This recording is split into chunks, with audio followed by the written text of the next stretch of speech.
경찰이 태백 미래학교와 관련해 업무 처리의 적정성 여부를 확인하기 위해 오늘 강원도 교육청을 압수수색했습니다. 원주에서 올해 처음으로 중증 열성 혈소판 감소 증후군 SFTS 환자가 발생해 야외 활동 시 주의가 요구되고 있습니다. 비무장지대 동부 지역에서 천연기념물이자 멸종위기 야생동물 1급인 반달 가슴곰 서식이 확인됐습니다.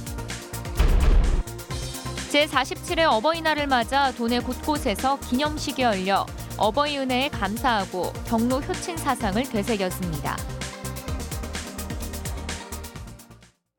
시청자 여러분 안녕하십니까? 경찰이 오늘 오전 강원도 교육청을 압수수색했습니다.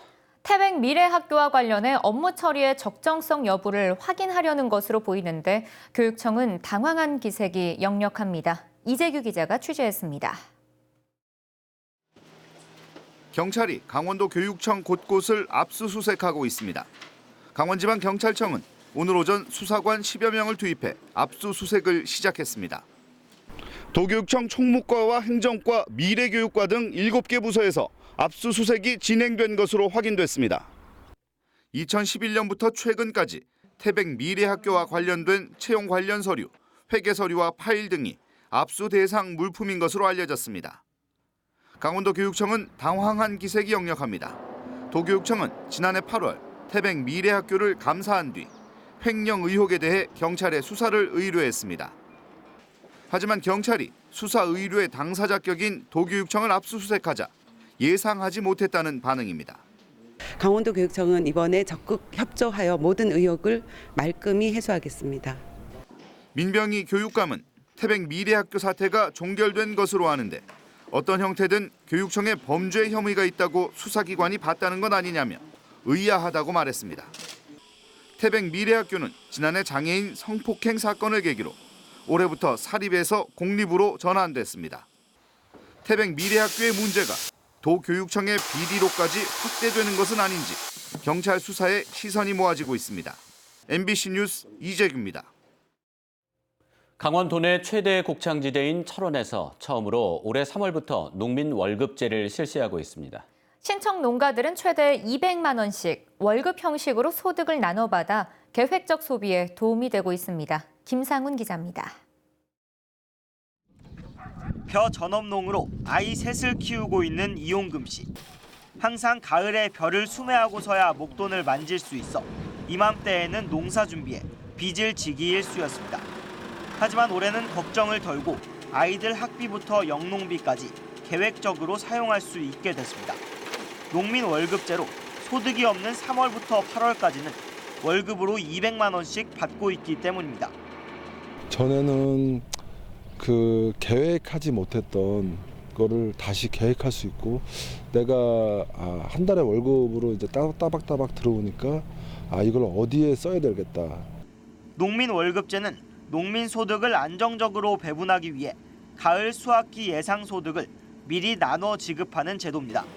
한마디로 농민들은 가을철 벼를 팔아 한 번에 받을 돈을 미리 받는 것인데 이자는 모두 철원군에서 부담합니다.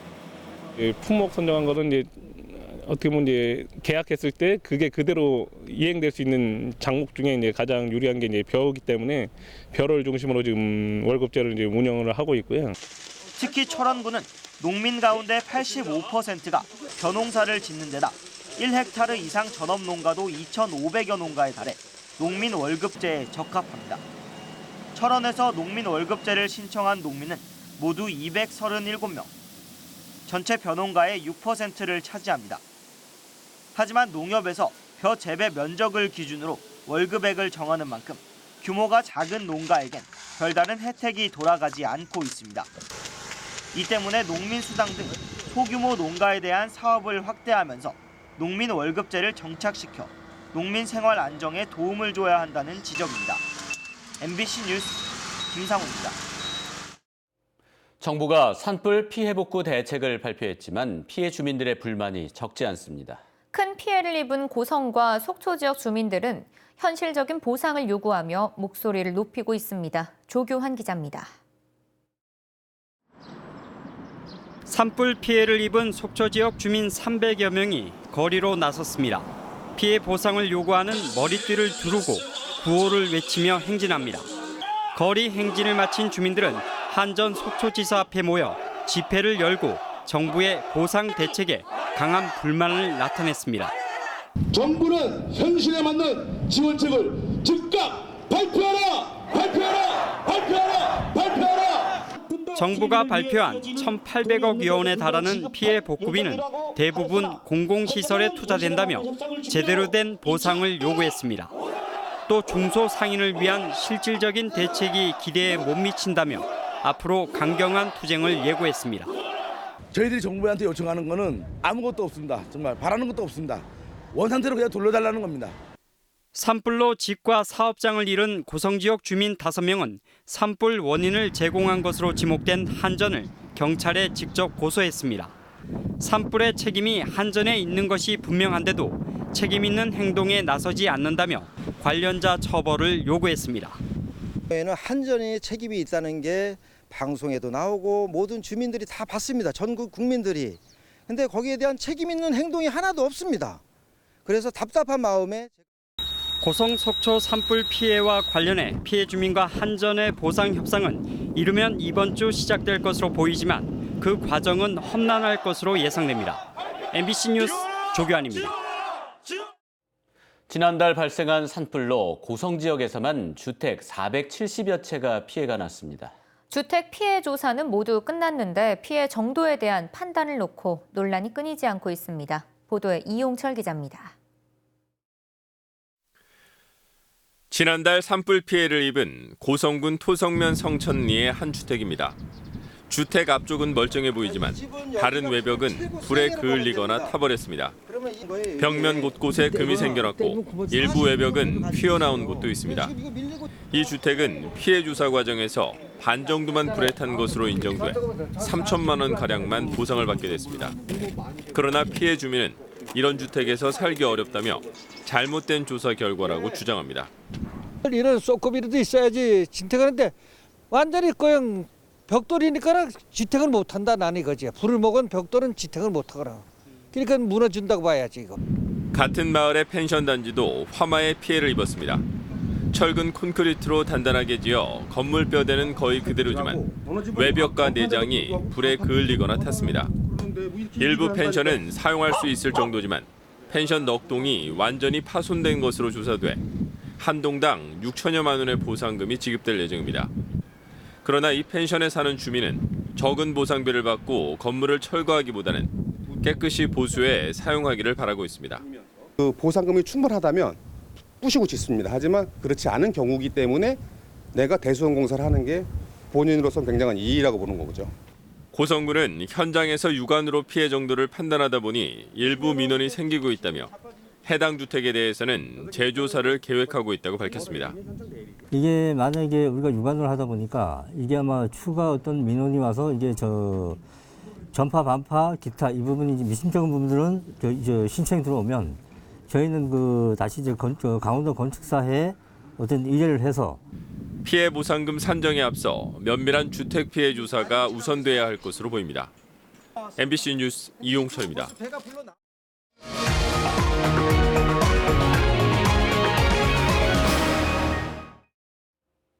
강원도에서 올해 처음으로 중증 열성 혈소판 감소 증후군 SFTS 환자가 발생했습니다. 강원도 보건환경연구원은 어제 원주에 사는 74살 여성에게서 SFTS 바이러스가 검출됐으며 지난해보다 한 달 정도 빠르다고 밝혔습니다. SFTS는 주로 4월부터 11월 사이에 참 진드기에 물리면 고열과 오심, 구토, 설사 증세를 나타내며 특별한 치료제가 없습니다. 강원도에서는 지난 2013년 첫 환자가 보고된 이후 꾸준히 늘고 있고 사망자도 한 해 2명에서 5명이 발생하고 있습니다. 춘천 세계불꽃대회 반대 모임은 오늘 논평을 내고 춘천 세계불꽃대회와 관련된 도지사와 시장, 도의회와 시의회 입장과 결정이 중구난방이라며 피해기가 답이라고 밝혔습니다. 이들은 이 사업이 이렇게 갈팡질팡하게 된 데에는 사업의 목적과 목표가 불분명하고 실효성과 타당성, 절차적 과정에 근본적인 하자가 있었기 때문이라고 주장했습니다. 비무장지대 동부지역 일대에서 멸종위기 야생생물 1급인 반달 가슴곰의 서식이 확인됐습니다. 환경부와 국립생태원은 지난 2014년부터 설치한 92대 무인 생태조사 장비 중 하나에 최근 반달 가슴곰 한 마리가 찍혔다고 밝혔습니다. 사진이 찍힌 시점은 지난해 10월이지만 군부대에서 보안 검토 등을 거쳐 지난 3월 사진을 국립생태원으로 보내오면서 반달 가슴곰의 서식을 확인하게 됐습니다. DMZ에서 반달 가슴곰의 생생한 모습이 카메라 5m 앞에 가까운 거리에서 찍힌 것은 이번이 처음입니다. 춘천시가 춘천을 상징하는 로고를 비롯해 도시 브랜드를 25년 만에 새롭게 바꿀 계획입니다. 현재 춘천시 로고는 민선 1기 출범인 25년 전에 제작됐습니다. 춘천시는 내일 오후 2시에 도시 브랜드 개발 사업 설명회를 갖는 등 시민들의 의견을 적극 수렴할 예정입니다. 춘천시는 1억 원의 사업비를 들여 5개월 안에 새로운 브랜드를 만들 계획입니다. 제47회 어버이날을 맞아 도내 각 시군에서 기념식이 열려 어버이 은혜에 감사하고 경로 효친 사상을 되새겼습니다. 춘천 문해예술회관에서 열린 어버이날 기념식에서는 하나뿐인 내 편 어버이 사랑합니다를 주제로 마련돼 효를 실천하는 데 앞장선 장한 어버이와 효행자 11명에게 각종 표창이 수여됐습니다. 또 트로트 가수의 공연과 택견 공연팀의 축하 공연도 열렸으며 행사장 주변에는 노인 학대 예방 홍보와 치매 예방 등의 다양한 부스도 마련됐습니다. 공사 독점 수주를 대가로 공사업자로부터 뇌물을 받고 부풀린 공사대금 9천만 원을 되돌려받은 공무원들이 구속됐습니다. 강원지방경찰청 지능범죄수사대는 양구군청 공무원 59살 A씨와 공무직 근로자 40살 B씨를 뇌물수수 등의 혐의로 구속했습니다. A씨 등은 공사업자 50살 C씨에게 가스관 설치 공사계약을 독점으로 주기로 하고 C씨로부터 4차례에 걸쳐 1,300만 원을 뇌물로 받은 혐의를 받고 있습니다. 또 복토업자 D씨에게는 허위로 부풀려 청구한 공사비를 그대로 지출한 뒤 이를 되돌려받는 수법으로 9천만 원을 챙긴 혐의도 받고 있습니다. 춘천시는 주민들 스스로 마을의 문제를 해결하는 2019년도 춘천시 마을공동체 공모사업을 시행합니다. 5인 이상 주민 모임이나 단체로 오는 20일부터 24일까지 신청을 받습니다. 공모 분야는 동네방네 공동체와 아파트 공동체이며 각각 25개 팀씩 모집해서 200만 원을 지원합니다. 동네방네 공동체는 유휴지 활용 등 동네 문제를 주민 스스로 발굴 해결할 수 있도록 지원하는 사업입니다. 아파트 공동체는 아파트 관리비와 에너지를 절감할 수 있는 관리비 진단 사업 등입니다. 양구군이 군민 2만 3,300여 명의 안전을 보험으로 보장해주기 위해서 군민안전보험 업체 선정에 나섰습니다. 이를 위해서 양구군은 오늘부터 14일까지 입찰 공고를 내 계약 대상 업체를 선정하고 주민등록을 양구에 둔 군민이면 모두 자동으로 보험에 가입돼 일상생활에서 발생할 수 있는 14가지의 사고와 재난으로부터 생활 안정을 꾀할 수 있게 됩니다. 한편 양구군은 군민안전보험 사업을 위해서 지난달 양구군 군민안전보험 가입 및 운영 조례를 제정했으며 군민안전보험 계약 효력이 발생한 날로부터 시행됩니다. 뉴스를 마칩니다.